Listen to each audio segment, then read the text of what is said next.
Ever wonder how seemingly different things can actually connect in surprising ways? Hmm. Well, today's deep dive is going to be looking at a fascinating connection between music and, the future of intelligence. Okay. Specifically, we're going to be talking about human-machine intelligence. Right. And we're going to be using sources that you provided on music production, cultural foresight, and even jazz to kind of unpack how these fields intertwine. Our guide for this is Tim Stock, whose work connects his experiences with the real book, which is a jazz standard, to the potential of generative AI. It's an interesting lens, definitely, a unique perspective that reveals how much musical principles are like embedded in the development of these partnerships between humans and machines. It is interesting. So let's start with Stock's background, Mhm. because he really seems to argue that music is a primer for cultural foresight.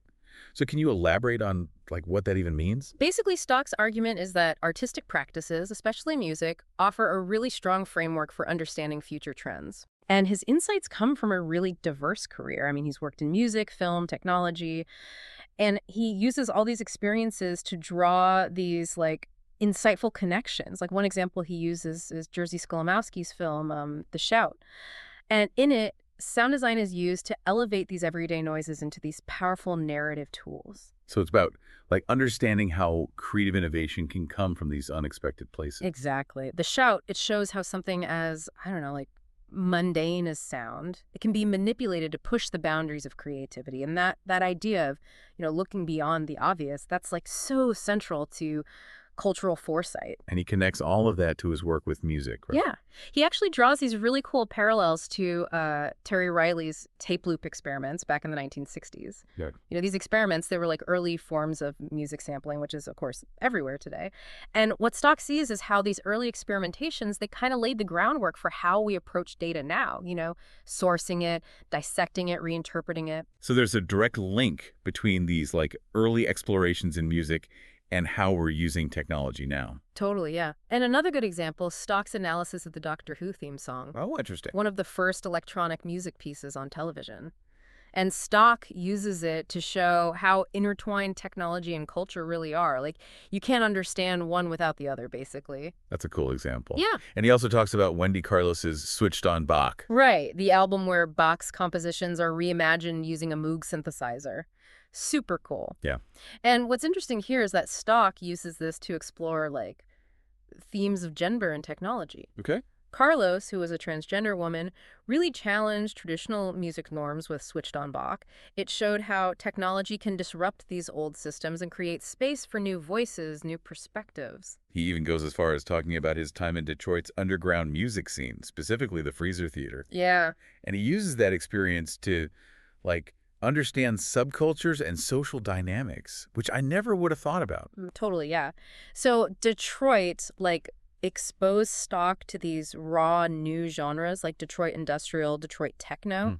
And for him, this immersion in that world, it showed him firsthand how powerful subcultures are in shaping bigger cultural trends. They're like these little engines of change. It's wild how Stock connects all these seemingly random things, from film sound design to the Detroit Underground. Yeah. And how he uses all of it to talk about cultural foresight. He's really good at spotting patterns and making connections, things other people might miss. He actually even talks about deciphering early synthesizer manuals, which were often written in this jumble of languages as a kind of early form of cultural discourse analysis. So he was already primed to look at these systems and find meaning from all this information, even if it seemed kind of chaotic on the surface. Exactly. And all of that brings us to his most, I think, compelling point, which is the connection between the real book and generative AI. This is where music, technology, and the very idea of intelligence all kind of come together. So the real book, for those who don't know, it's basically a collection of these lead sheets for jazz standards. Okay. And it's not like a typical music score, with every single note written out. Right. It gives you the framework. So it's the melody, the chords, the structure, but it leaves all this space for you to interpret it. So it's kind of like a blueprint, but for improvisation. Exactly. It's the starting point. And this is where Stock brings in this comparison to generative AI. Both the real book and GenAI, they give you the starting point, they give you some constraints, but inside of those constraints is where you can get some really incredible creativity. So the real book gives jazz musicians the tools to improvise, and GenAI gives, I guess, the rest of us tools to interpret and create in these new ways. Yeah, yeah, exactly. It's about the potential. And that reminds me of that quote by Miles Davis. He said, "It's not the notes you play, it's the notes you don't play." Oh, I like that. Yeah. What he means, it's like, it's those spaces between the notes. It's the silences, it's the choices you make that really, like, give the music, its soul, its feeling. I see. I see the connection. So you're saying that AI can process all this information and give us all these possibilities, but it's us humans, it's the notes we don't play that actually guide it to something meaningful, something innovative. Exactly. Like Stock's point is that, yeah, GenAI can look at tons of data, can see patterns that we miss, but it's still on us to understand those patterns. We have to ask the right questions. We have to like provide the creative direction. It's that collaboration. That's how we unlock the potential of this whole human machine intelligence thing. That's a good point. And it's interesting that Stock actually mentioned how the real book, it didn't start out perfect. Like it evolved from these inaccurate, what they called fake Oh, books. yeah, yeah. And he says that there's this parallel to how we train AI now. Can you talk about that a little bit? Totally. It's like, just as those early fake books, they could like mislead musicians with the wrong information, right? Well, AI, if you train it on bad data, if you train it on biased data, it's going to have these like detrimental effects down the line. Right. So the takeaway is data integrity is essential. Like we need to know where our data is coming from, how it's been collected, how it's been processed, so that we know that anything we get from it is, reliable. So we basically need to be just as careful and as, I guess, rigorous about the data that we feed AI as musicians are about, their craft. Exactly, yeah. But the real book, it's also like, it's more than just this accurate data, right? It's the result of this huge collaborative effort. Countless musicians over time, they've contributed to it. Oh, interesting. Each one of those musicians brought their own style, their own interpretations, their own voice to that music. So in a way, it's like a form of collective intelligence. It's this shared knowledge base that's always evolving. Exactly.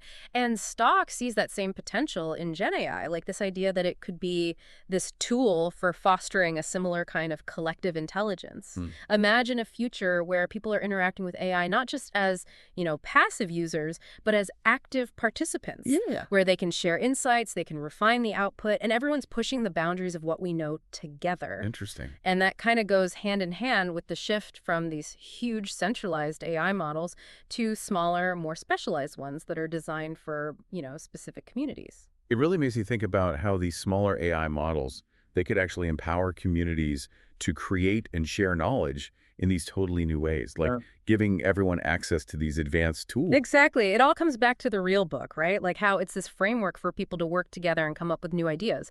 Just like musicians have been shaping and refining jazz over time, these smaller AI models could be these like living libraries of knowledge that everyone's constantly adding to and interpreting in their own way.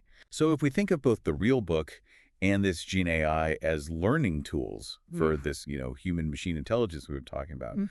what would you say is like the most important lesson for us to take away? I think the biggest thing to remember is that even though technology can like seriously boost what we're capable of, it's still our humanness, It's our creativity, our ability to think critically, to work together that's going to really shape the future. We can't think of AI as this replacement for us. It's more like a really powerful tool to make us better. Yeah. It's like all the stuff we see in music, the structure, the improvisation, how it's interpreted, the collaboration, all of it, it gives us this framework for figuring out how to work with machines in a way that feels, I don't know, more natural. Exactly. And just like music connects people across like different cultures, different times, maybe this whole human machine thing, if we use these same principles we've been discussing, maybe it can help us solve some of these big problems we're facing in the world. It's a good reminder that sometimes the most insightful stuff comes from places you'd least expect. By looking at where music, technology, and human creativity all intersect, we can get a better understanding of not just where we're going, but what makes us human in the first place.